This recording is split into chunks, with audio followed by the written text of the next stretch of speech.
Hey guys, and welcome back to my channel. So today we're going to be doing another episode of Pigment Playtime. In this episode we're going to be looking at greens. Despite the fact that the colour green is quite easy to mix from a blue and a yellow, there are many commercial greens available on the market.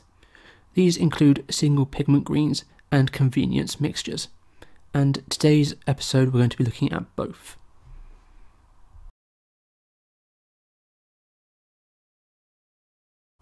There are quite a lot of greens I'm going to be playing with today. I've split them down into three categories, and these include phthalo greens, SAP greens, which are a convenience green, and then kind of a few other greens which I've decided to look at. I've not chosen to include any kind of unique greens such as the Daniel Smith Primatech range or any discontinued greens, as I don't think this would be fair. I also have not included any hookers greens or any other convenience green colours because they all do behave fairly similarly and it's an either or kind of situation.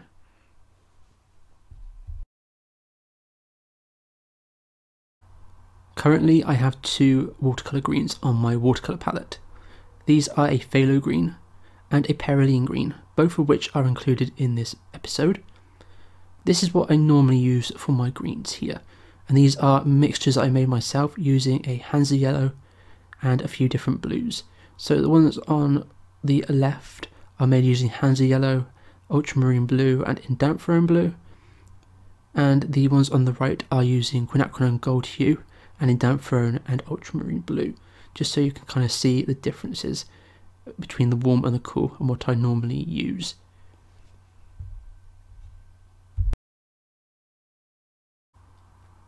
So on to the colour swatching. So the phthalo greens that I'm including are my own handmade phthalo green, made with PG7, Scheveninger green by Old Holland, which is PG36, Scheveninger green deep by Old Holland, which is another PG7, and Russian green from White Knights, which is PG8.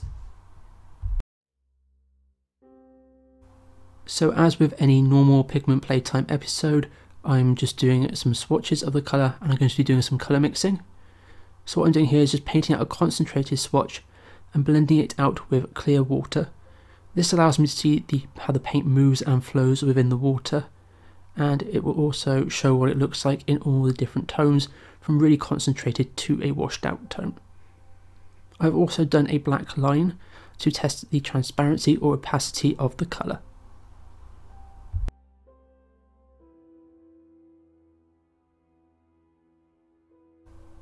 The paper that I'm using is Bockingford cold press paper, so I should also be able to see if the colours will granulate or not. Phthalo greens are extremely popular within a watercolour palette and are most used. Personally, I like to use a green for neutralising my reds and making staining green mixes.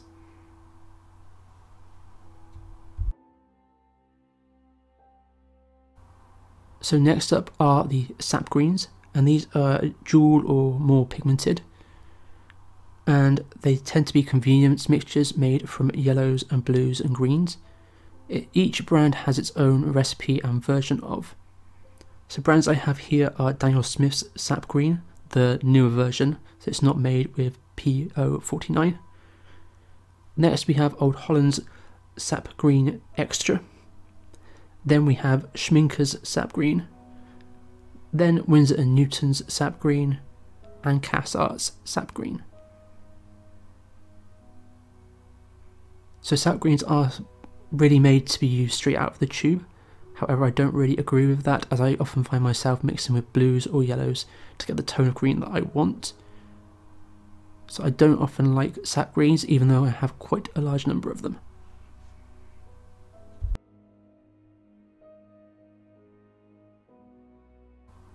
Another popular range of convenience mixed greens would be hookers green.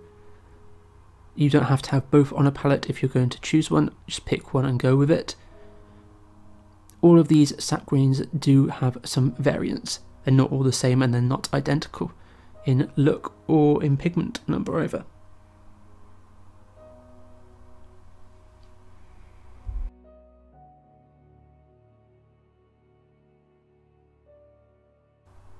Now, according to some manufacturers, SAP Green is not as lightfast as single pigment greens or other green mixtures. I'm not sure the reasoning behind this, because normally the pigments used within making SAP Greens tend to be quite lightfast.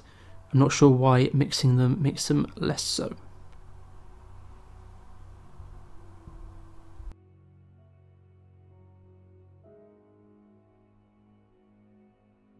So now let's look at a few more greens that are a bit different. So here we have Chromium Oxide. This is my handmade one. This is PG17, and it's quite an opaque green, and it's a very strong green mixture. For some reason, a lot of people shy away from this one, but as you'll see when we get to the mixing, it's actually a pretty good mixer. Next we have Permanent Green number 2 by Holbein. This is a convenience green mixture. It's quite a bright green. Now the swatching of this one, it doesn't swatch very well, but it does mix a lot better than what it swatches. Holbein can have a bit of problem with backruns, and I don't think it does very well in flat washes. Next up we have one of the ones that are on my palette. This is Perylene Green. This is from Daniel Smith. This is PBK 31, a really nice green, and it's also the only green on this palette that isn't actually a green pigment. It's a black pigment technically. The last two are kind of greens that I really like to use for illustration. These are Flushgrün and Flushgrün Deep from EEM, Eventually Everything Mixes by Ame.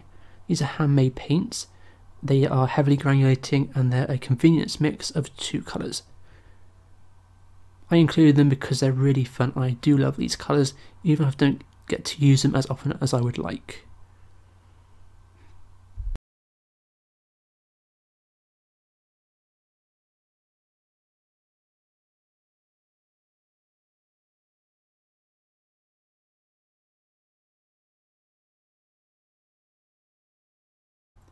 So the colours have all dried now, and I have also done a lifting test. Strangely enough, all of the colours lifted.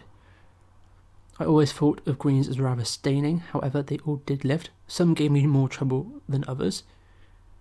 When I did lift the paint, I did have to do a little bit of scrubbing, but I didn't overdo it. I didn't scrub too hard. I believe all these colours would be able to be glazed quite nicely, but some of them did lift back to white. So if that's something that's important to you about your green, then this could be a factor to consider. So we're going to take a closer look at all the greens a bit more closely. So here are the Phthalo greens. And you can see here they do kind of differ a little bit, from a darker, deeper green to a more electric blue green, like the Schlievener green deep there towards the end.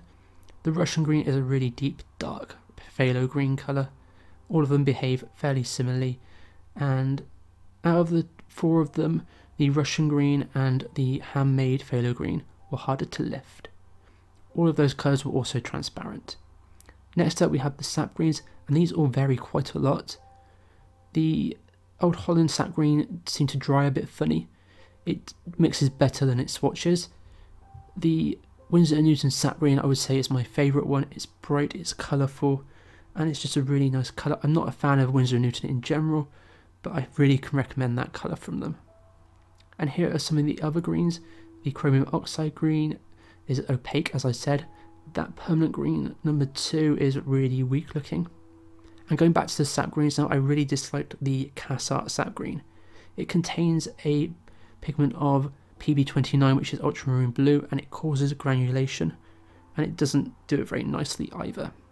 The Perylene Green I really like.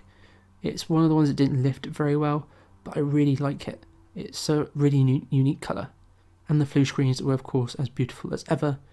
They did lift quite easily, however because they're made with staining yellow pigments, they do tint the paper yellow when you lift it.